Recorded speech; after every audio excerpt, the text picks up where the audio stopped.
এই রে কাকা হ্যাঁ কার আছে? কি হয়েছে? আমি চিন্তা করছি এটা তো সুপারি না, হ্যাঁ সুপারি তো। কাঁচা থাকলে তো সুপারি আছে। হ্যাঁ কাঁচা থাকলেও সুপারি, পাহা থাকলেও সুপারি, সুপারি তো সুপারি। সুপারি হ্যাঁ। হ্যাঁ তো এটা কি গাছ? এটা নারকেল গাছ। না এটা ডাব গাছ। ধর বেড়া, ডাব গাছ আর নারকেল গাছ তো একই কথাই হলো।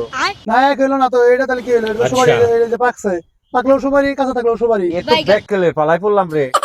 হ্যাঁ তাহলে এটা কি গাছ আপনি কোন? ওটা নারকেল গাছ। এটা তো ডাব গাছ। আহারে ডাব গাছ আর নারকেল গাছ একই কথাই তো। কি ব্যাপার ডাব গাছ আর নারকেল গাছ এক হইলো? আমরা তো ডাব গাছই দেখি, তাহলে নারকেল গাছ কি এক জিনিসের দুই নাম থাকে? আহারে এক গাছের দুই নাম হবো কে? নাম একটাই। তোমার যে হলি হ্যাঁ। বুঝে কই হলো, নারকেল যখন কচি থাকে তখন মানুষ ওটারে ডাব কয়, ওই ডাবের পানি খায়। কিন্তু আসলে পাকলে পরে ওটারে নারকেল কয়, কিন্তু মূলত বিষয় একই।